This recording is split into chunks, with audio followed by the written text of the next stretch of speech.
Hey y'all, welcome to the ConcealCarry.com channel. I am Tyler Tharp with Synergy Training Group.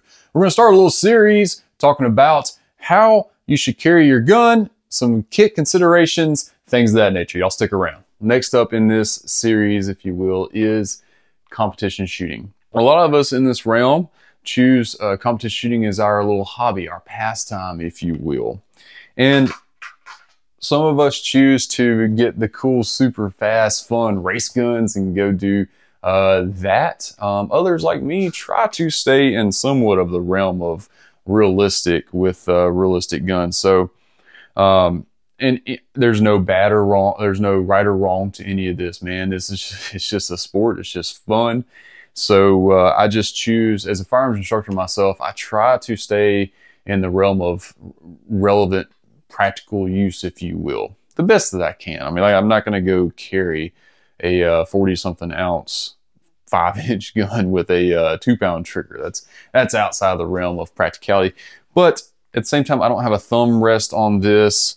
It isn't a single action only deal. I don't have a big, huge mag well or comp or anything like that. It's just a generally heavy gun with a lighter trigger and an SRO. All right, so and it carries like 25 rounds.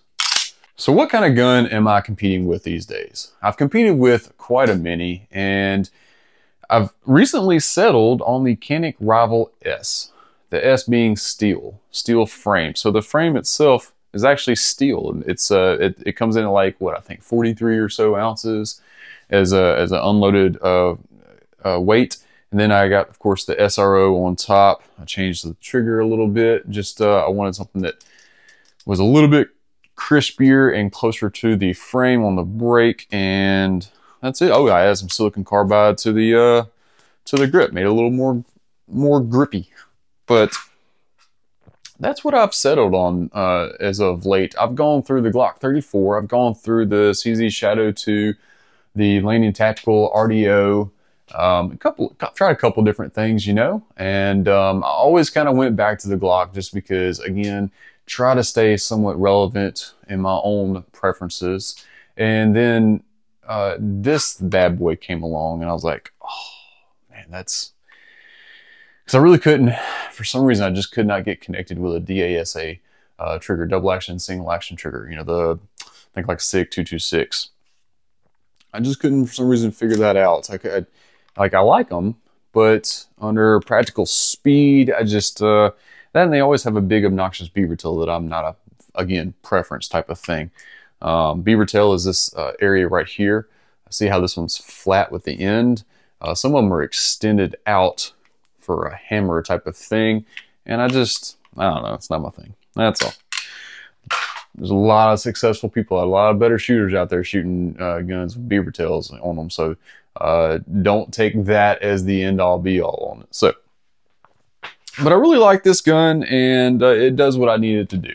It's practical enough to make me feel like I'm doing good, I guess, if you will. It holds the ammo that I need it to hold. It's got the aftermarket support that I need it to have, so on and so forth. So there's that. For holsters, I'm using a Carry Concealment X1 Raptor. It is a very racy holster. It's actually got a magnet at the very bottom there, and the magnet interfaces with the end of the barrel / slide, and when you drop the gun in there, the retention is that magnet. So that's really it. Besides that, there's really almost no friction, so it makes for a really fast draw. So it's a racy holster. It's not something you would carry out and about for sure. For a hanger, what attaches the belt to the holster, I have the Safariland USPSA hanger kit, or I think that's what they call it. It's a Safariland, I know that, but I think they call it the USPSA hanger kit 1 or 2. I'm not entirely sure. But yeah, it's super adjustable. I dig it. It's easy. It's not expensive, relatively speaking. And yeah, got all that connected to a really old CR Speed belt. From my old competition shooting friends, CR Speed is an old name that's been around for a long time. And yeah, just typical inner outer CR Speed Velcro type of deal.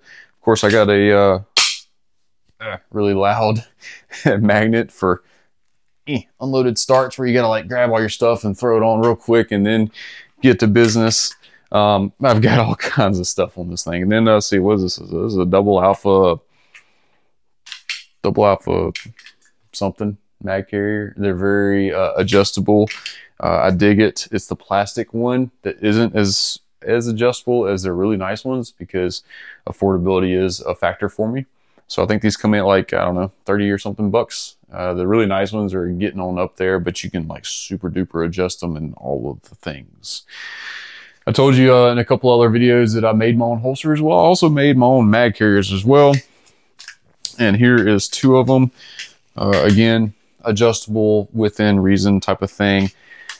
Speaking of adjustability, your forward mag really needs to be at some sort of angle like this, depending on where on the belt, and then how your hand naturally falls, longer torso, shorter torso type of thing.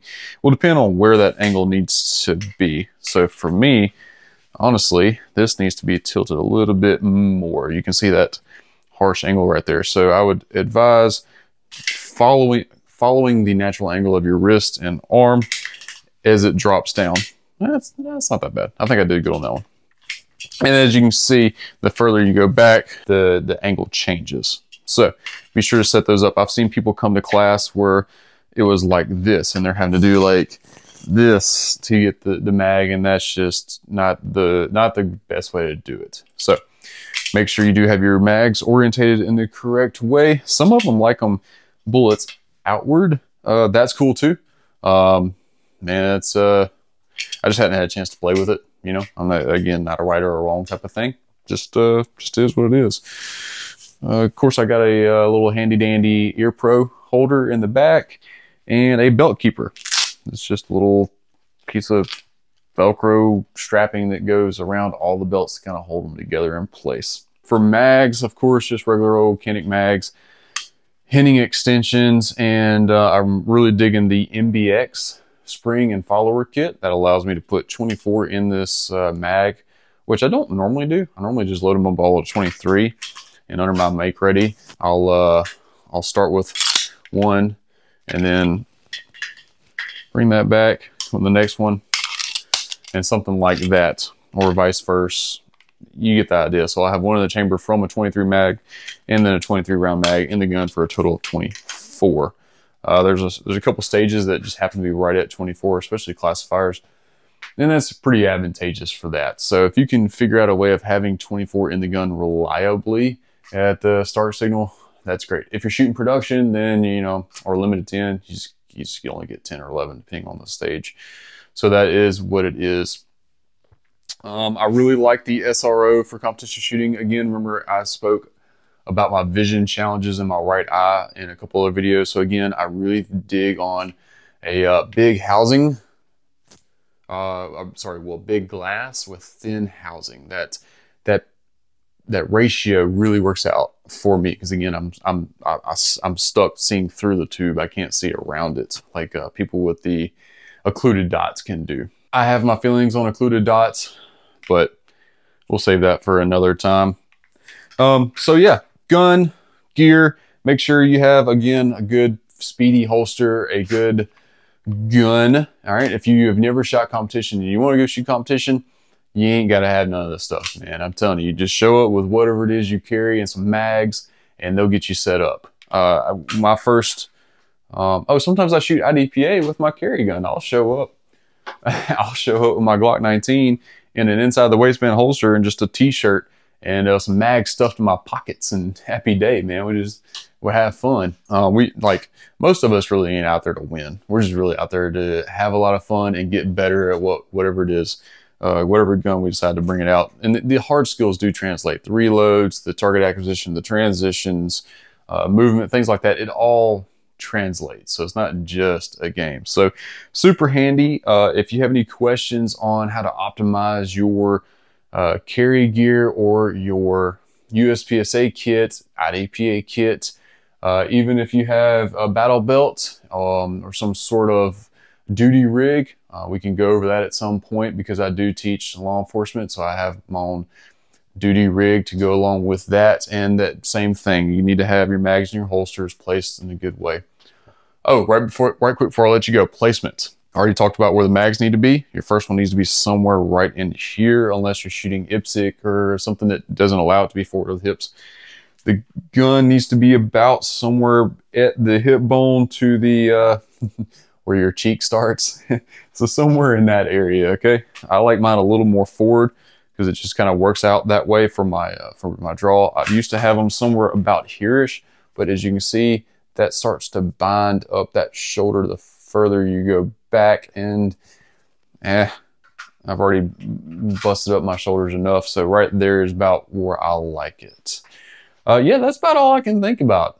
Good holster, good belt, make sure the stuff is orientated correctly, and yeah, just go out and have some fun, man. Like I said, these skills translate into a crap ton of fun. So it helps you build up that skill. So get some good stuff. If you need a hand looking for the right thing, getting it set up, please reach out. We'd be more than happy to help you. Thanks, y'all.